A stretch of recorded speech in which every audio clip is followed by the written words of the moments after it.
थाद'नाय गैयै इउपिपिएल दोलोआ बिसायख'थि फोसावदिं मेल खुंफुंगासिनो दं। 30 नं गरेस्वर बियाफाव इउपिपिएल दोलनि बिजाथि बिपुल कुमार बसुमतारी बिथांखौ देरहासार खालामनो थाखाय मोनफ्रोमबो गामि-गामियाव इउपिपिएल दोलोआ बिसायख'थि फोसावदिं मेलखौ खुंफुंगासिनो दं। बे लेखायैनो दिनै 30 नं गरेस्वर बियाफनि बेन्दोंआव थानाय नारामारि गामिजों लोगोसे गोबां गामिफोराव थाद'नाय गैयै बिसायख'थि फोसावदिं मेलखौ खुंफुंगासिनो दं।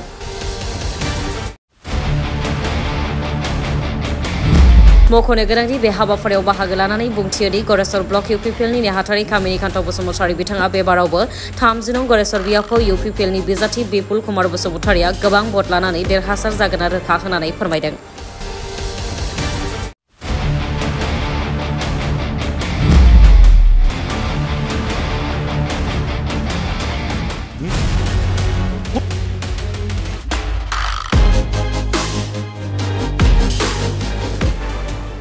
जोङो फैबाय थानाय जा 22 अक्ट'आव जे बिटिसि परिषदीय निर्बाचन बे निर्बाचननि थाखाय जोङो गोबां फोसावदिं हाबाफारि लागासिनो दोङो।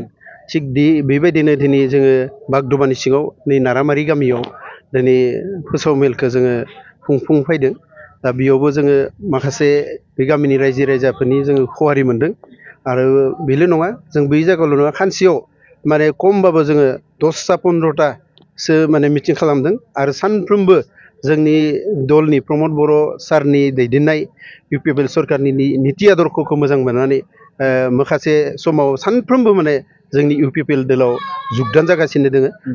मिया नोंथांमोनाबो मिथिनो मोन्दों जे जोंनि गुरमु बालाहाटिनि सिङाव माने गुरमु गामियाव गोबां सुबुङानो माने बिजेपि दोलनिफ्राय बिपिएफ दोलनिफ्राय जोंनि इउपिपिएल दोलाव जुगदान जाफैदों आरो जिबायदि सानफ्रोमबो जोंनियाव जुगदान जागासिनो दोङो जोङो माने लागनसो हायै बायदि जादों।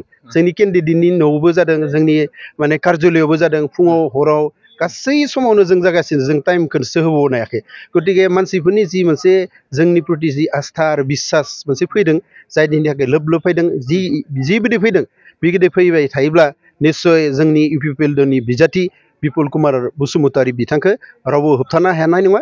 100% बिथाङा जौगानायनि लामायाव फैखाबाय। जों दा निश्चित जानानै थाबाय आरोखि। जोंथ' जोंनि जि मोनसे केलकुलेसन मथे जोंहा दिनै इउपिपिएल दोलोआव पार्टि हिसाबै जिखिनि जोङो पार्टिनि माबा मथे निर्देशना मथे जिखिनि जों खामानि मावबाय 8 माहनिफ्राय जों मावदों। जेने 8 माहनिफ्राय प्राइमारि कमिटि भट कमिटियाव जिखिनि खामानि मावदों दा बे समाव खामानि मावनायनिफ्राय जुदि जोङो नायनानै मोनोब्ला दिनै जोंहा फेमिलि इउपिपिएल फेमिलि भट हिसाबैनो जोंहा दिनै 29,000 जोङो फेमिलि भट मोन्दों। दा 29,000 निथ' 29,000बो अल जाजोबा, माखासे एबसेन्टबो थागोन।